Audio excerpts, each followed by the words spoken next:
د جمعې شپه د سوال قبلیږي د خپل ملت په حق کې پورته کړي لاسونه.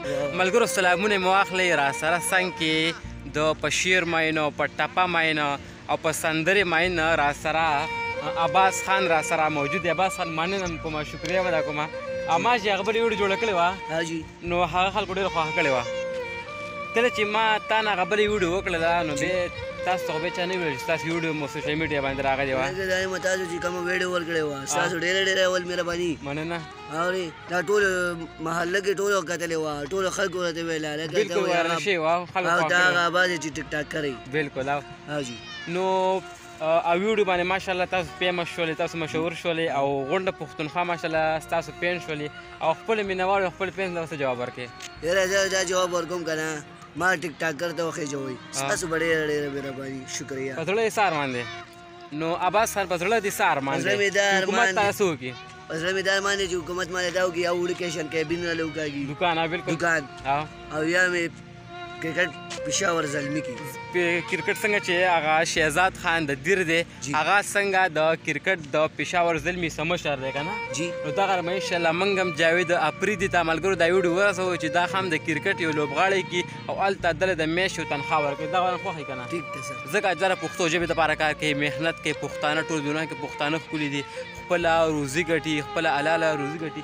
نو مننه هم کومه شکریه به دا کومه او شعر به وړاندې کوئ ځکه چې ستاسو مینهوال ستاسو په شعر باندې ستاسو پین دي. صحیح ده جي صحیح ده وای مورې پلار دې ویل په دې کشر شکی شوبه قربانو مورې پلار دې ویل په دې کشر شکی شوبه دا چې عباس ویلې دروازې لذیذ سلزي زړه مې دې سیرین دې کوڅې لذیذ سلزي دا خلک چې راشي او پدبک ګناه کوي دا خلک کاوي لذي توبې لذیذ سلزي. ډېر ښه عباس خان ماشاءالله ښکلی شعر وایي د شعر سره مینه ده د شعر سره محبت دی. تا ته د یو شعر ډالۍ وي چې د بلا ښکلو نه ښکلی یو سړی دی ما په زړه پورې نیولی یو سړی دی او شور دومره دی په ذات کې لکه تندر خو د ځمکې په شان غلی یو سړی دی او د بربادې زندګۍ بدل ترې اخلم د ګریوان نه مې نیولی یو سړی دی. بس انشاءالله ګرځو به دا زموږ ګل کلی دی تغبې ده ګل د ښایستونو وطن دی د ښکلا وطن دی د سندرې وطن دی دلته موږ سندرې وایو او خپله روزي ګټه خپله حلال روزي ګټه انشاءالله اورې څوک دې تنګوي نو ګوره